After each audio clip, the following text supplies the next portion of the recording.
I now give the floor to the distinguished representative of St Vincent and the Grenadines to introduce an address by the head of government. Thank you, Madam President. I have the honour to introduce the pre-recorded statement of Dr. the Honourable Ralph E. Gonsalves, Prime Minister of St Vincent and the Grenadines. Prime Minister Gonsalves. Mr. President, Excellencies, distinguished delegates and friends. 75 years ago, our predecessors founded this noble institution as the primary international platform to promote dignity, security, and freedom for all. Crafted in the midst of seething political tensions and the immense human suffering wrought by preceding global wars, our United Nations has served humanity's most credible attempt at securing a peaceful and prosperous future for all nations and peoples. Yet, as we convene today against the backdrop of the COVID-19 pandemic, the likes of which we have not experienced in over a century, the future we want and we all rightfully deserve appears in grave jeopardy.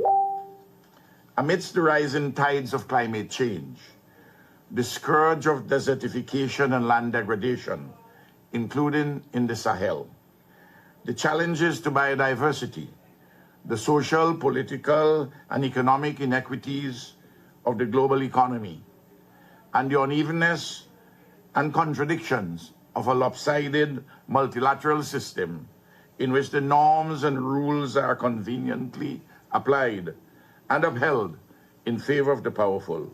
Amidst all these things, the bellowing calls for global reform and a renewed multilateralism reverberate ever more loudly. We are indeed at an important crossroad. A well-functioning United Nations, fit for the purpose of safeguarding the bedrock principles of sovereignty, territorial integrity, and political independence of all states, while addressing the critical issues of our times, is urgently needed. Mr. President, COVID-19 has laid bare the indisputable fact that coordinated multilateral action to achieve the Sustainable Development Goals is the surest pathway to global peace and security. In our increasingly interconnected and hyper-globalized world, we protect ourselves when we safeguard our neighbors. Indeed, peace and security are the ideals of a collective identity molded through stable relationships. The urgent challenges of our times cannot be solved by building walls, nor can they be effectively addressed by retreating to a corner of nationalistic isolationism. We must build bridges. And we must stand shoulder to shoulder with our brothers and sisters throughout the world as we lift each other up from the feverish ashes of COVID-19. In this regard, St. Vincent and the Grenadines pays tribute to all frontline workers and first responders, our capeless heroes, whose selfless contributions and sacrifices have kept many of us safe throughout the pandemic. We also extend our sympathies to the many families who have endured suffering throughout this ordeal. We stand with you as you honor the memories of your loved ones. We must keep the faith and more. Mr. President, the simple truth is that the COVID-19 pandemic has brought about a profoundly altered condition of life, living, and production.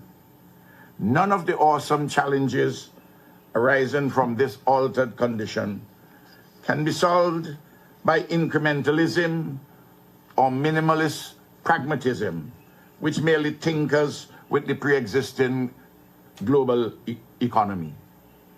To be sure, human ingenuity and science will produce a vaccine within the next few months or a year, and the COVID rate of infection, hospitalization, and deaths will come down globally. But haunting questions remain. Would the vaccine be available cheaply and universally to all peoples the world over? Or would its distribution be so skewed and across countries that there is likely to arise a deafening roar that only rich lives matter? The good intentions of our United Nations and its specialized agencies, such as the World Health Organization, may nibble away at the inequity of a skewed outcome, but their impacts are likely to be only marginal unless there is an enforceable, international rules-based compact between all countries and major pharmaceutical companies to deliver universally and affordably the fruits of science and human ingenuity. It cannot be the usual result of corporate profits ahead of people's lives, livelihoods, social solidarity, and security. Even if, in this instance of COVID-19, the international community rises to the challenge and confirms that faith and good intentions without practical works is an illusion, would this be only an episodic response which leaves the pre-existing global order in place until the next and inevitable pandemic arises? This irrational, dangerous cycle has to be reconfigured with a global consensus, not merely to build back better, but to build back optimally and enduringly for all humanity's sake. Fundamentally, Mr. President, the old order is passing away before our very eyes as a consequence of the pandemic. But a new one is yet to come into being. Indeed, there is not in place even a transition to a better, optimal, and enduring condition. We are still quarreling about inconsequential matters, insisting on too many sideshows, and casting our gaze askance from the main events, metaphorically. It is a truism repeatedly ignored by powerful nations globally and ruling classes in dominant countries that our central global challenges cannot be solved in isolation of each other or only on the terms of the powerful. Yet the old reflexes kick in, harming inevitably the strong and the weak, though not in equal measure. So we end up, metaphorically, with a proud man who is ignorant of that which he is most assured. Right reason and mature reflection teach that over the past 50 years of the dominant human civilization and its appending offshoots, there has been an explosion of individualism and freedom engendered by a huge enlargement of personal, financial, technological, and social spaces. Atomized individuals, and indeed atomized individualism. This has been elevated as the apotheosis of progress, and social solidarity has become frayed, tattered, and diminished as a public good. So along comes a pandemic, and the atomized individual has to rely on the prudent and collective good and the good behavior of his neighbors to stay healthy. This circle cannot be easily squared in an individualistic, dog-eat-dog social order. And metaphorically, all hell has broken loose. Thus, internally in our societies, we ought, in the current altered condition, to build a social individual, not an atomized one. This social individual necessarily has to be grounded in the requisite of social solidarity. Across nations too, we must initiate and build a fresh compact of enduring solidarity, as we in our Caribbean community, CARICOM, have done with much success despite a limitation of resources.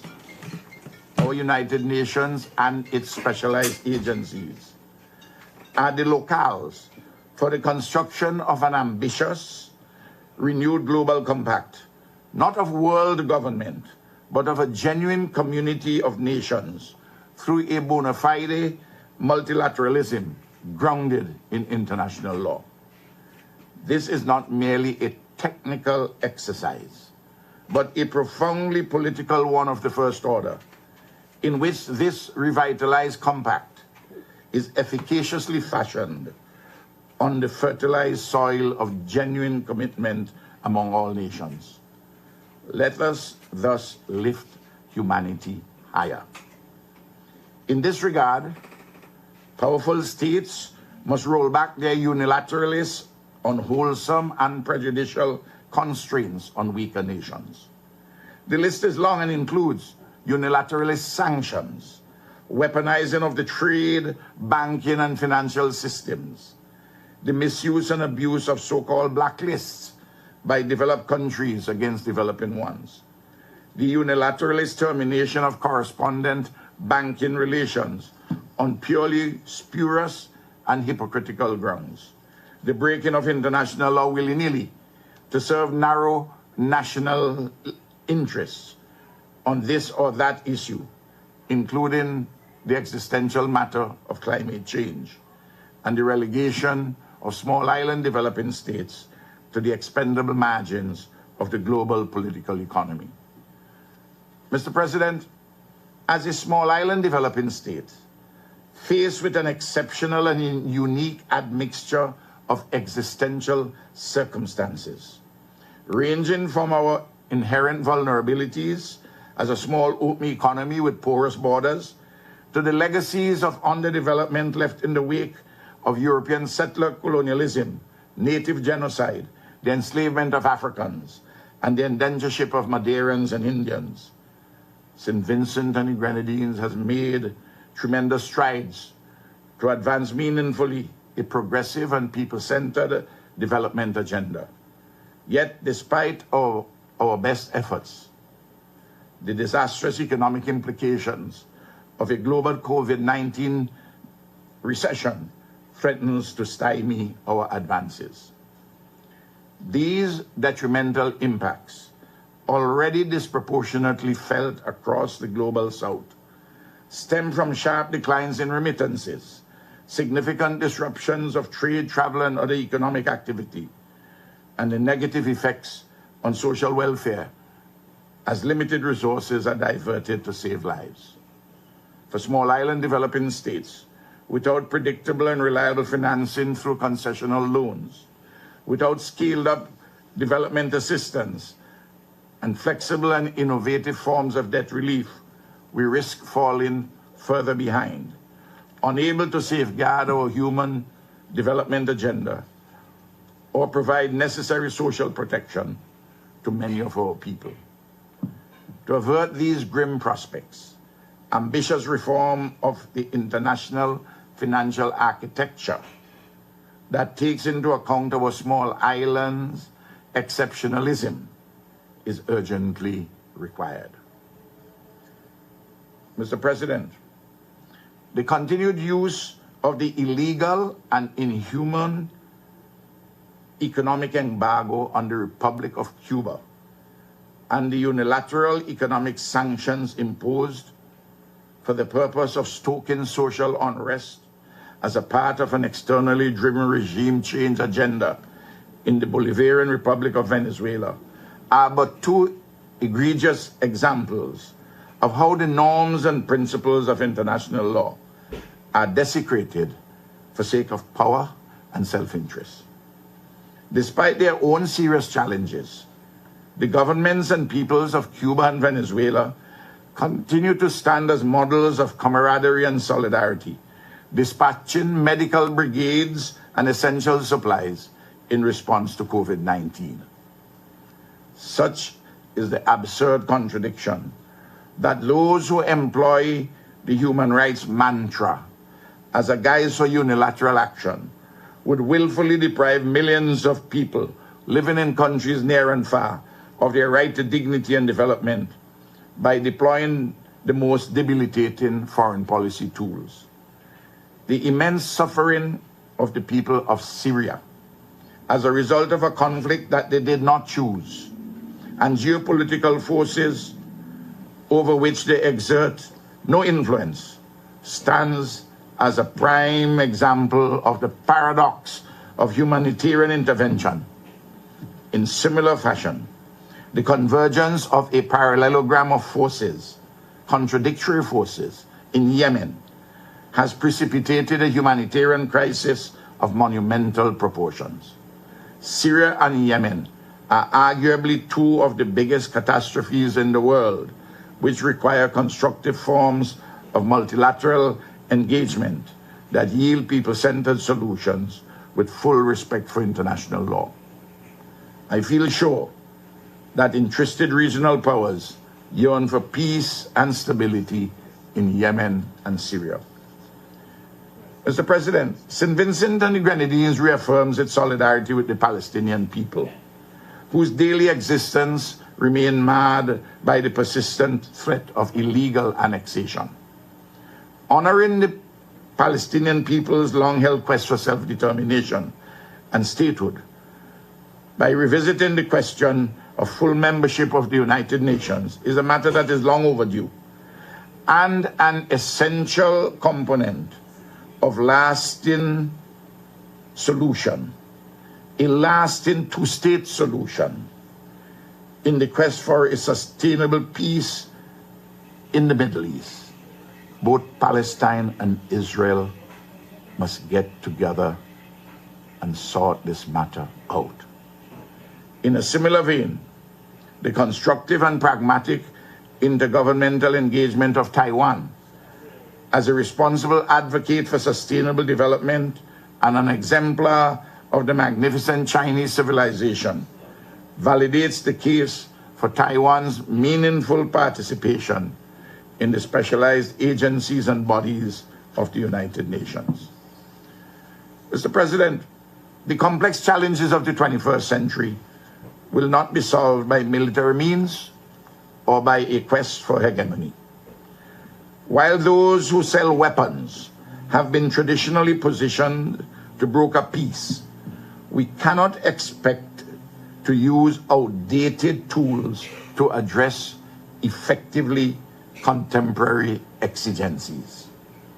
Accordingly, St. Vincent and the Grenadines reiterates the importance of addressing earnestly the question of Security Council reform by, among other things, expanding the permanent membership to include our brothers and sisters from the African continent, by incorporating the nuanced perspectives of small island states as a continuously rotating fixture, and by upgrading the working methods of this august but historically shackled body to reflect the realities of the modern world.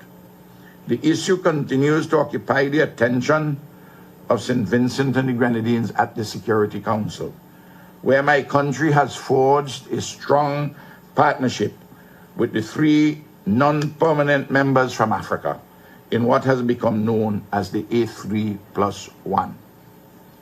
Mr. President, amidst the thundering calls for racial and social justice globally, St. Vincent and the Grenadines affirms yet again that Black Lives Matter. During this international decade for people of African descent, the case for reparatory justice remains unanswerably strong.